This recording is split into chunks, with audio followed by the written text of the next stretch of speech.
নমস্কার বন্ধুরা, আজ আপনাদের সামনে ভীষণ টেস্টি, দারুণ মজাদার আর একেবারে নতুনত্ব স্বাদের একটা রেসিপি নিয়ে হাজির হয়েছে। এক বাটি চিড়ে আর অল্প কিছুটা পরিমাণে গাজর দিয়ে এত টেস্টি একটা রেসিপি একবার বানালে বারবার বানাবেন এইটুকু বলতে পারি। আর সত্যি বলতে এই রেসিপি বাড়ির ছোট থেকে বড় সবাই কিন্তু ভীষণ পছন্দ করবে। তো চলুন বন্ধুরা, আর বেশি কথা না বাড়িয়ে রেসিপিটা শুরু করা যাক। সবার প্রথমে রেসিপিটা তৈরি করার জন্য এখানে আমি দুটো গাজর নিয়ে নিয়েছি আর গাজর দুটোকে আগে থেকেই পরিষ্কার করে একবার ধুয়ে নিয়েছি। এরপর গাজরের খোসা একদম হালকা করে একটা পিলারের সাহায্যে ছাড়িয়ে নিচ্ছি। চাইলে আপনারা বটি বা ছুরির সাহায্যেও কিন্তু গাজরের খোসা একদম হালকা করে ফেলে দিতে পারেন। তো বন্ধুরা দেখুন, দুটো গাজরেরই খোসা একদম পাতলা করে ছাড়িয়ে নিয়েছি আর এখন গাজরের খোসাগুলোকে ফেলে দিয়ে গাজর দুটোকে আরো একবার পরিষ্কার করে ধুয়ে নেব। বন্ধুরা গাজর দুটো একদম পরিষ্কার করে আরো একবার ধুয়ে নিয়েছি। এরপর এর থেকে একটা গাজর সাইডে সরিয়ে রাখলাম আর একটা গাজর নিয়ে নিয়েছি। গাজরটাকে গ্রেট করে নেব গ্রেটারের সাহায্যে। আমি এখানে এই যে ছোট গ্রেটারটাই ব্যবহার করেছি, চাইলে আপনারা বড় গ্রেটার দিয়েও কিন্তু গাজর গ্রেট করে নিতে পারেন। আমি গাজরগুলোকে গ্রেট করতে থাকি আর আপনারা এই সময়টা অবশ্যই আমাকে কমেন্টসে জানিয়ে যাবেন আপনারা কে কোন জায়গা থেকে আমার আজকের এই রেসিপিটা দেখছেন, তবেই না আমি আপনাদের কমেন্টসে ধন্যবাদ জানাতে পারবো। আপনাদের সাথে কথা বলতে বলতে একটা গাজর গ্রেট করে নিয়েছি আর গাজরের এই যে মাথার দিকে সবুজ শক্ত অংশ, এটাকে দেব না, এটাকে ফেলে দেব। তো এই একই রকম ভাবে দ্বিতীয় গাজরটাকেও কিন্তু গ্রেট করে নিয়ে তারপরে আপনাদেরকে দেখাচ্ছি। তো দেখুন বন্ধুরা, দ্বিতীয় গাজরটাকেও সুন্দর করে গ্রেট করে নিয়েছি। দুটো গাজরকেই সুন্দর করে গ্রেটারের সাহায্যে গ্রেট করে নিয়েছি। এরপর আমাদের যেটা লাগবে সেটা হলো চিড়ে। তো আমি দুটো গাজরের জন্য এইরকম একটা মিডিয়াম সাইজের বাটির মোটামুটি এক বাটির মতো চিড়ে নিয়ে নিয়েছি। এখানে আপনারা সরু বা মোটা যে কোনো চিড়েই ব্যবহার করতে পারেন, তবে আমি কিন্তু রেসিপিটা তৈরিতে সরু চিড়েটাই ব্যবহার করেছি। তো যাই হোক, এখন গ্রেট করা গাজরের প্লেটটাকে সাইডে সরিয়ে রাখলাম আর এক বাটি নিয়ে নিয়েছি চিড়ে। চিড়েটা একটা বড় পাত্রের মধ্যে ঢেলে নেব। তো এক বাটি চিড়ে বড় একটা বোলের মধ্যে ঢেলে নিয়েছি আর এর মধ্যে বেশ খানিকটা পরিমাণে দিয়ে দিলাম জল। চিড়েগুলোকে এখন বেশ কয়েকবার জল পাল্টে পরিষ্কার করে ধুয়ে নিতে হবে। এর মধ্যে যেন কোনো ময়লা বা কোনো ধান না থাকে, অবশ্যই একটু খেয়াল রাখবেন।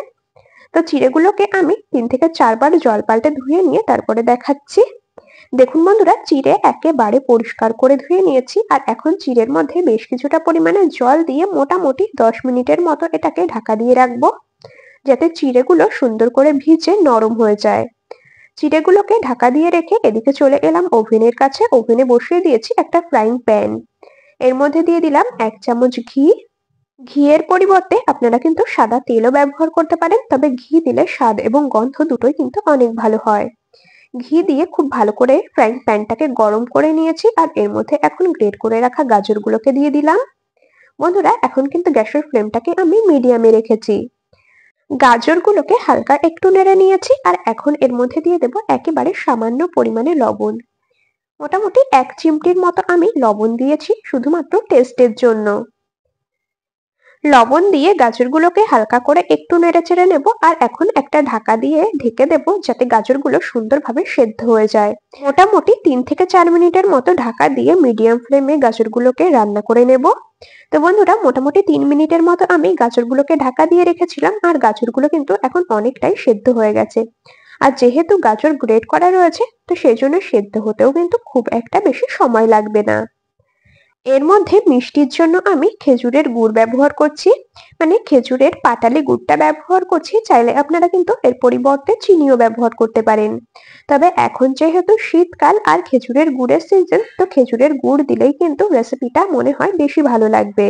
গুড় একটা গ্রেটারের সাহায্যে গ্রেট করে দিলাম, যাতে এটা খুব সুন্দরভাবে তাড়াতাড়ি মেল্ট হয়ে যায়। তো বন্ধুরা গ্রেটারের সাহায্যে খেজুরের গুড়টাকে গ্রেট করে এর মধ্যে দিয়ে দিয়েছি আর এখন একসাথে সমস্ত কিছু নেড়ে চেড়ে মিশিয়ে নেব। বেশ কিছুক্ষণ ঠিক এইরকম ভাবে গ্যাসের ফ্লেম মিডিয়াম টু লোতে রেখে রান্না করে নিতে হবে, যতক্ষণ না এর জলীয় ভাব একেবারে পুরোপুরি শুকিয়ে যাচ্ছে আর এটা বেশ একটা আঠালো ভাবে তৈরি হচ্ছে। মানে এতে বেশ সুন্দর একটা পাক আসা পর্যন্ত কিন্তু এই যে গাজরটাকে রান্না করে নিতে হবে। তো বন্ধুরা দেখতেই পাচ্ছেন বেশ খানিকক্ষণ রান্না করে নিয়েছি আর গাজরে কিন্তু খুব সুন্দর একটা পাক এসেছে। এর মধ্যে গুড় দেওয়াতে যেহেতু অনেকটা পরিমাণে জল ছেড়েছিল, সেই জলীয় ভাবটা কিন্তু এখন অনেকটাই কেটে গেছে।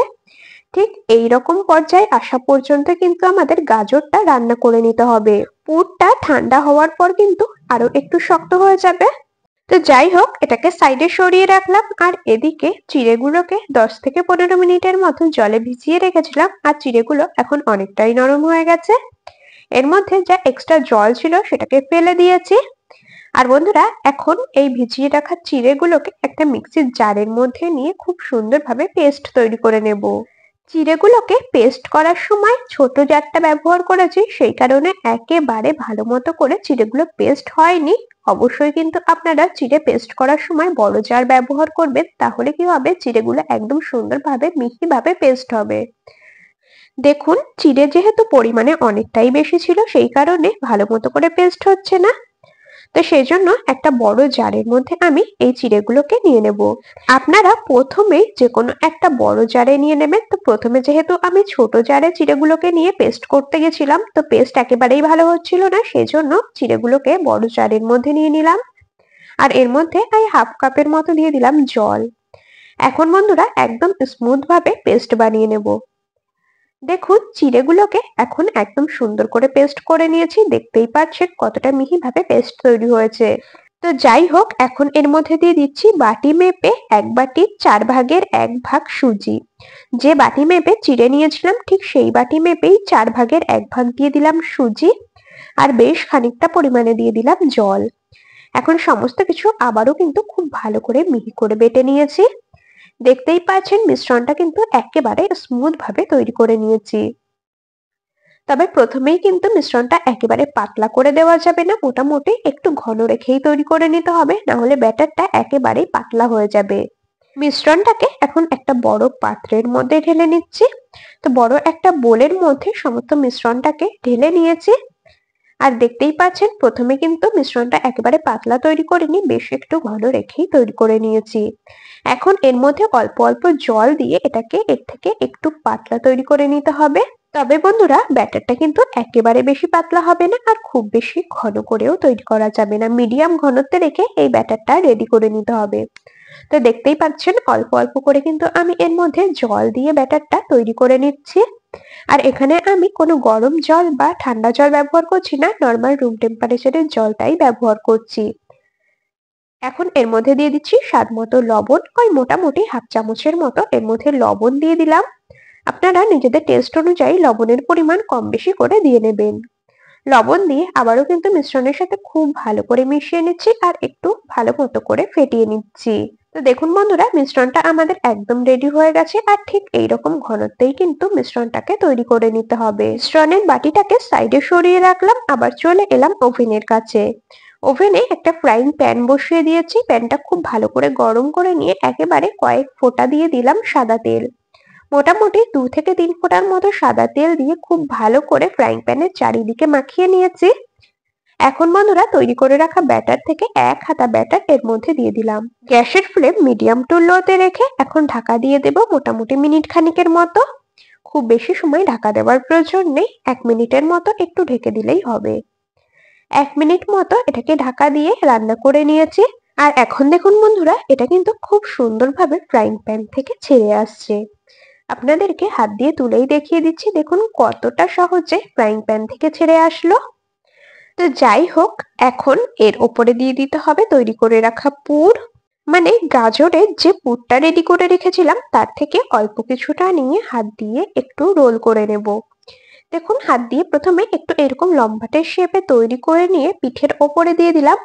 এখন এই পিঠেটাকে এক সাইড থেকে রোল করে নিতে হবে। যেই রকমটা আমরা পাটিসাপটা পিঠে তৈরি করি ঠিক একই রকম ভাবে কিন্তু এই পিঠেটাকেও তৈরি করে নেব। বন্ধুরা, পাটিসাপটা পিঠে তো আমরা সাধারণত নারকেল বা সন্দেশের পুর দিয়ে খেয়ে থাকি। তবে একবার এই রকম ভাবে গাজরের পুর ভরে চিড়ের পাটিসাপটা পিঠে বাড়িতে বানিয়ে খেয়ে দেখতে পারেন, আশা করছি আপনাদের ভীষণ ভালো লাগবে।